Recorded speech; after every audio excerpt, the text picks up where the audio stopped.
全力解放。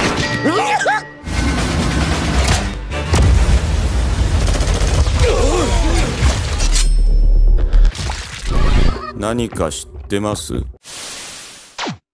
Guys, gak kerasa udah hari Minggu lagi kan ya? Dan ya, sudah saatnya kita melanjutkan ceritanya Om-Om Kaijo Overpower yang kalau pipis keluar dari poeting. Biar gue semakin semangat, tolong di-push dulu tombol subrek, like, dan aktifin lonceng notifikasi di bawah. Dan kalau mau support lebih, kalian bisa join membership gocengannya WAM2. So, starter pack nonton kalian udah siap? Cemilan, kopi, teh, susu, cola, atau sejenisnya, siapin bantal kalian, enjoykan posisi rebahan kalian, dan mari kita mulai Kaijo Hachigo episode ke-6.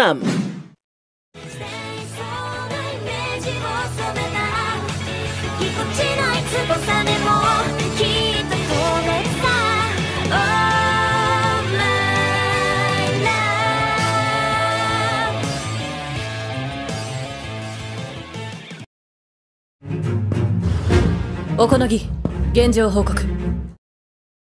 Scene berlanjut menampilkan tim 3 yang sedang melakukan rapat di ruang komando. Okonogi kemudian melaporkan situasi kota Sagamihara yang tengah terjadi gempa akibat kemunculan seekor Honju. Di tengah proses evakuasi yang masih berjalan, Napoka JSDF atau Japanese Self-Defense Force yang sedang bekerja sama dengan pasukan pertahanan anti kaiju mereka. Nah, diketahui Honju yang menyerang kali ini adalah seekor Honju berbentuk jamur raksasa yang masih dalam tahap proliferasi, alias pembelahan sel jadi beberapa bagian. Meski baru muncul, tapi Yoju yang tercipta sudah hampir se-RT. Melihat Honju dan para Yoju yang akan memasuki kawasan netralisasi Bravo, Mina mengajukan diri untuk mengurusi Honju. Sedangkan sisanya akan diurus oleh semua anak buahnya.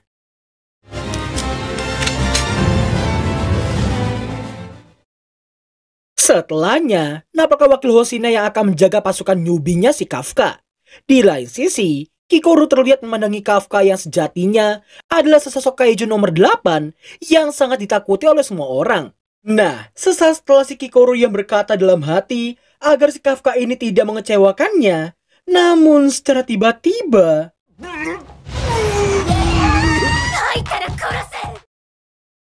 jam 4 subuh, nampaknya posko pengungsian yang telah dipenuhi oleh para pengungsi. Pasukan artileri juga telah dipersiapkan untuk menembak si Honju kapanpun diperintahkan. Di kawasan E, rombongan Kafka telah tiba di atap gedung untuk melihat situasi dan mempersiapkan jiwa dan raga mereka saat ini. Jelas mereka pasti sangat-sangat gugup melihat seonggok Honju raksasa yang ukurannya bisa disamakan dengan seekor kaiju. Wakil Hoshina lalu memberitahukan tentang rencana mereka, yang mana si Honju akan diurus oleh Kapten Mina, sedangkan para Yojo akan diurus oleh mereka semua yang telah dibagi menjadi beberapa tim. Meski rencananya begitu, tapi para newbie tetap akan diletakkan di belakang, yang bisa diasumsikan bahwa mereka semua adalah tembok terakhir umat manusia.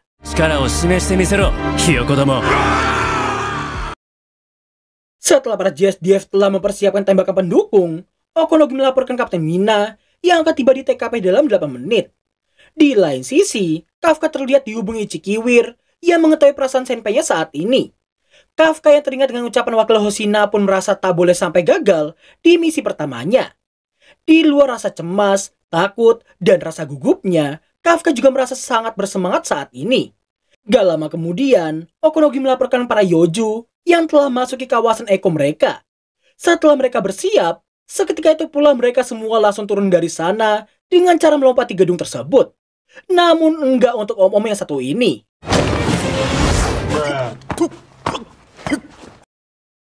Setelah Kapten Mina tiba di lokasi penembakannya, para JSDF diminta untuk memulai tembakan bantuan mereka. Tapi sayangnya, tembakan mereka tidak begitu berpengaruh dan cuma seperti pengalih perhatian doang.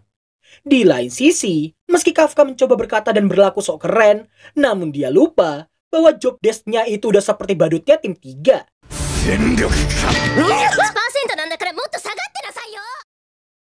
Rombongan para newbie yang dibantu oleh para senpai harus mendapatkan celotehan kurang mengenakan karena mereka merasa para newbie hanyalah sebagai pengganggu bagi mereka.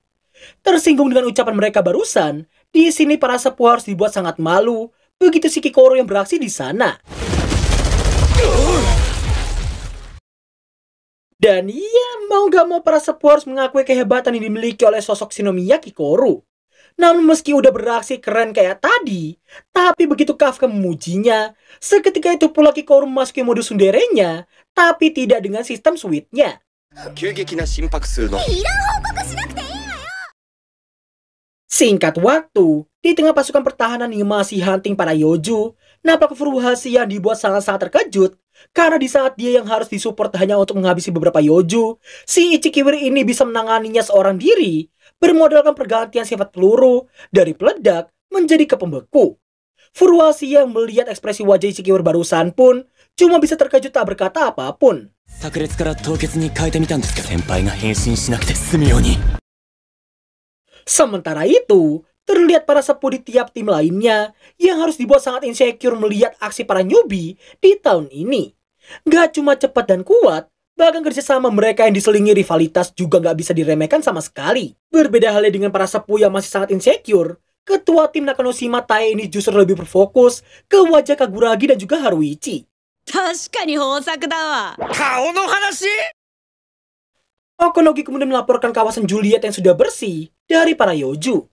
Kafka yang melihat perjuangan semua rekannya pun juga gak mau kalah, dan dirinya yang teringat dengan ucapan para sepuh yang sempat mengatakan mereka gak tahu titik vital para Yoju itu, Kafka pun memutuskan untuk menggunakan senjatanya sendiri. Pepatah pernah mengatakan, pengetahuan juga bisa dijadikan sebuah senjata. Oleh karena itulah Kafka terlihat membongkar tubuh salah satu Yoju di sana. Nah, di sini Kafka pun menyadari inti yang biasanya ada di tengah-tengah situ malah nggak ada, dan membuatnya mengetahui bahwa inti para Yoju telah berpindah posisi. Setelah mendapatkannya, Kafka langsung melaporkannya pada wakil kapten Hoshina. Setelah Kafka memberitahukan analisa serta pendapatnya, dirinya juga melaporkan kejanggalan yang ia temukan pada jasad Yoju tersebut. 白いボコボコの器官です幼獣にも増殖器官がついてます Iya, informasi yang amat sangat berguna itu membuatnya mendapatkan pujian dari wakil kapten Hoshina. Okonogi yang juga mendengarnya pun diminta untuk menyebarluaskan informasi tersebut ke semua pasukan mereka. Setelah mendapatkan beberapa pujian dari wakil kapten Hoshina, Kafka pun jadi sangat-sangat senang karena akhirnya dia bisa berkontribusi untuk pasukan pertahanan. Namun di saat dia yang mau pergi dari sana untuk menghancurkan inti dan jaringan proliferasi para Yoju sebanyak mungkin, nampak Kapten Mina yang telah bersiap untuk melancarkan serangannya. Setelah mengunci targetnya, Mina teringat dengan janjinya dengan Kafka semasa kecil dan memandanginya sembari mengatakan bahwa inilah dirinya yang sekarang.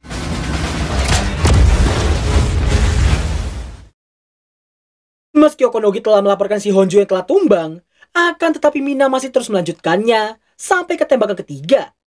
Curiganya gua di sini nih ya, si Mina ini pengen flexing kekuatannya ke teman masa kecilnya itu. Mengira si Mina akan stop di tembakan ketiga, akan tetapi di sini Okonogi dan para pengawas lainnya pun sangat-sangat terkejut karena si Mina yang masih pengen lanjut ke tembakan keempatnya. お前が隣目指しとる人の力や Kafka yang masih terus melihatnya pun mau gak mau harus mengakui kehebatan Mina yang dikira wakil kapten Hoshina, dia mau menyerah dengan hal tersebut. Nah, di saat wakil kapten Hoshina yang mengatakan sosok yang pantas berdiri di sebelah Mina adalah sosok yang punya kekuatan setara dengannya, Kafka jadi mengira si wakil kapten Hoshina juga punya kekuatan seperti itu. 無理や。 無理なんかい Wakil Hoshina lalu menjelaskan bahwa output power laras panjangnya itu bisa dibilang terlalu rendah. Dan kalau mau disandingkan dengan Kapten Mina, jelas wakil Kapten Hoshina ini akan kalah telak jika harus berhadapan dengan Honjo atau Kaiju berukuran raksasa. Namun sebagai gantinya, dia lebih unggul dalam hal perburuan seekor Yoju atau Kaiju berukuran kecil. Usai menebas Yoju barusan, wakil Hoshina memberitahukan bahwa dirinya berasal dari keluarga pembasmi Kaiju dari zaman Muromachi. Sebuah era yang berlangsung dari tahun 1336 hingga 1573. Oleh karena itulah pelatihannya lebih membuatnya cocok untuk menggunakan sebilah katana ketimbang senapan atau sejenisnya.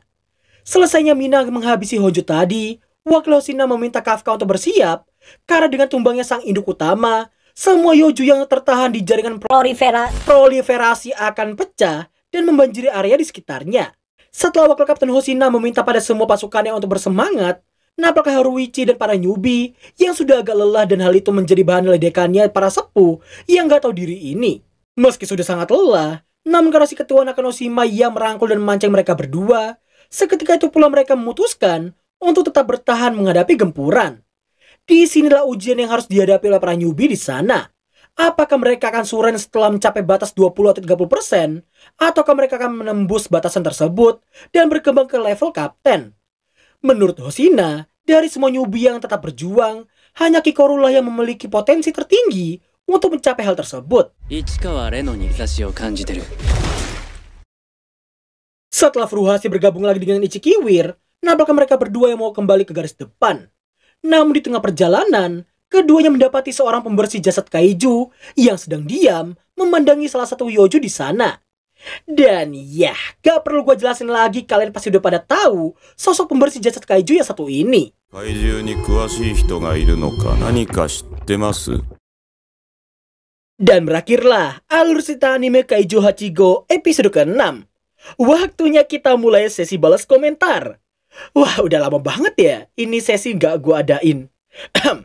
Yang pertama datang dari Raka Iksan. Kakak San, kalau ada buatin anime Furito Bololi. Adek Raka, apakah engkau adalah penganut sekte Loli Furi?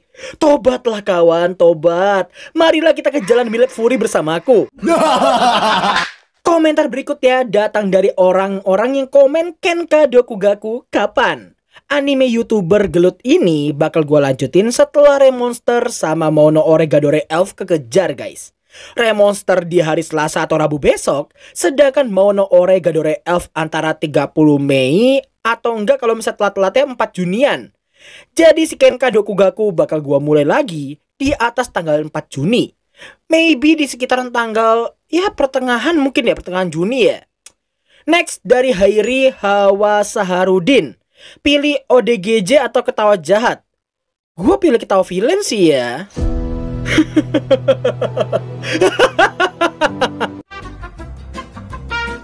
Dan komen terakhir datang dari Alfi Yusuf. Moga-moga abang bisa kuat dan semangat ngonten biar bisa upload. Thank you banget buat Alfi Yusuf. Gua juga doain kalian semua biar tetap semangat dan tetap sehat, biar bisa menjalani aktivitas dengan membara lah ya.